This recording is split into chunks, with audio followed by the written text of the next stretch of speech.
kebetulan dari kelas 10 Bu. Kabar Mbak hari ini bagaimana? Kalau kabar saya hari ini baik Bu. Apa kesibukan Mbak akhir-akhir ini? Kesibukan saya akhir-akhir ini kebetulan ini minggu-minggu terakhir sekolah ya Bu. Jadi saya mengerjakan tugas akhir gitu, project. Kira-kira apa tujuan Mbak untuk datang ke sini dan menemui saya? Jadi tujuan saya datang ke sini yaitu untuk apa ya Bu? Karena akhir-akhir ini saya tuh kayak sering mengalami masalah gitu. Jadi saya ingin datang ke sini untuk menyelesaikan masalah yang saya alami di akhir-akhir ini. Sebelumnya, sebelum kita mulai sesi konseling ini, saya ingin menegaskan bahwa apapun yang Mbak ceritakan di sini bersifat rahasia dan saya akan membantu Mbak sebisa saya. Dan waktu konseling ini selama 40 menit ke depan, apakah cukup dan bisa dipahami? Bisa. Baik Mbak, boleh bercerita. Tadi kan Mbak bilang kalau misal akhir-akhir ini lagi keteteran sama tugas. Boleh diceritakan lebih dalam apa yang kira-kira membuat Mbak jadi keteteran dengan tugas itu? Oke, jadi akhir-akhir ini kan kebetulan saya kan masih baru masuk SMA ya Bu. Jadi saya tuh agak kaget sedikit karena tugas yang diberikan di masa SMA ini tuh sangat banyak banget dan saya shock gitu karena apa ya pas waktu SMP tuh gak sebanyak ini tapi kok tiba-tiba masuk SMA tuh banyak banget dan saya tuh merasa bahwa keteteran banget saat mengerjakan tugas apalagi di minggu-minggu akhir ini saya benar-benar keteteran, saya benar-benar sampai begadang berhari-hari itu karena untuk mengerjakan tugas itu.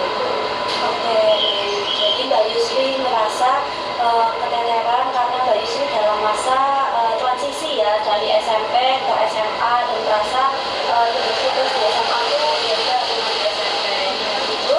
Setelah Mbak Yusri tadi bercerita kenapa Mbak Yusri keteteran dan Mbak Yusri masih dalam masa transisi dari SMP ke SMA, saya paham kalau Mbak Yusri merasa terbebani dan frustasi dengan tugas-tugas ini. Iya, iya Bu. Apakah ada hal lain lagi yang mungkin membuat Mbak faktor-faktor yang membuat Mbak keteteran dalam mengerjakan tugas? Kalau faktor lain mungkin dari lingkungan saya ya Bu, kayak saya ini sebenarnya juga kebetulan saya anak pertama ya Bu, jadi saya di samping agak apa ya membantu orang tua untuk mencari nafkah, jadi saya juga nggak bisa manajemen waktu saya dengan baik, jadi saya harus membagi waktu antara mengerjakan tugas dan mencari nafkah itu. Jadi kamu selain faktor karena kamu masih dalam masa transisi tadi, kamu juga merasa bahwa kamu ada faktor lain yang yaitu dari faktor keluarga yang menyuruh kamu untuk bekerja. Jadi kamu merasa manajemen waktu kamu tidak terkendali dengan baik, begitu? Iya Bu, benar begitu. Jadi tadi Mbak Yusri sudah menceritakan kenapa Mbak Yusri bisa keteteran dalam mengerjakan tugas. Mbak Yusri merasa masih dalam masa transisi di mana Mbak Yusri dari SMP ke SMA dan itu tugasnya sangat berbeda.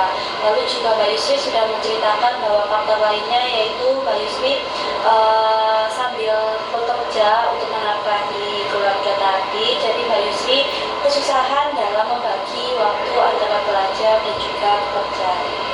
Saya memahami perasaan Mbak Yusri dan juga itu hal yang wajar ya, karena Mbak Yusri masih remaja dan juga saya memahami bahwa Mbak Yusri masih perlu banyak pengalaman dan juga banyak belajar untuk bagaimana cara memanajemen waktu dan juga membagi tugas. Gitu. Iya Bu. Baik Mbak Yusri, saya ingin bertanya, apakah sejauh ini ada hal atau solusi apa yang sudah Mbak Yusri terapkan untuk memecahkan permasalahan ini?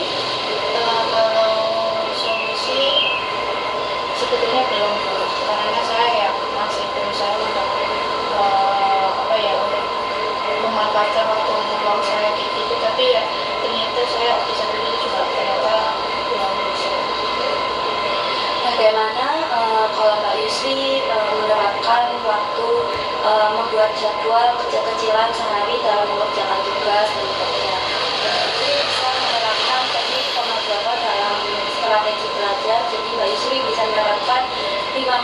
25 menit untuk belajar mengerjakan tugas dan 5 menit lagi untuk istirahat agar tetap menjaga fokus Mbak Yusri.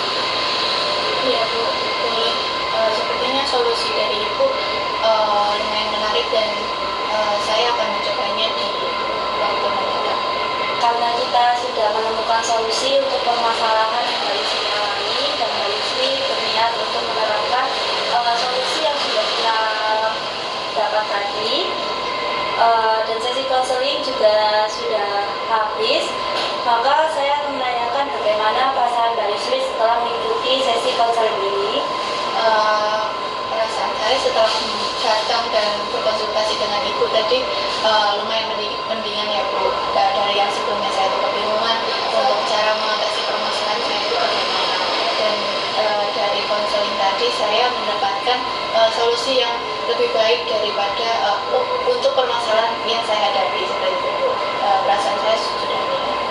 Lalu pengetahuan atau wawasan apa yang Mbak Yusri dapat dari sesi konseling ini? Saya lebih tahu bahwa masalah saya itu ternyata memang harus berkaitan dengan waktu. Jadi saya harus memanajemen dan membuat jadwal yang teratur untuk masalah yang saya hadapi. Oke, selanjutnya setelah sesi konseling ini berakhir, apa yang akan Mbak Yusri lakukan?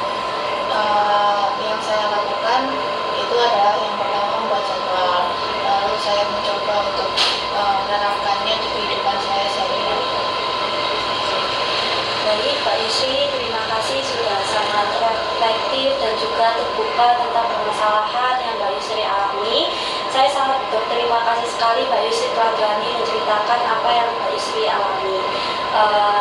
Jika kedepannya Mbak Yusri mengalami permasalahan lagi, Mbak Yusri boleh datang ke saya dan bercerita ke saya. Oke, karena sesi konseling ini sudah berakhir, maka kita akhiri sesi konseling pada hari ini. Terima kasih banyak atas kemauan Mbak untuk datang ke saya dan menceritakan bagaimana permasalahan yang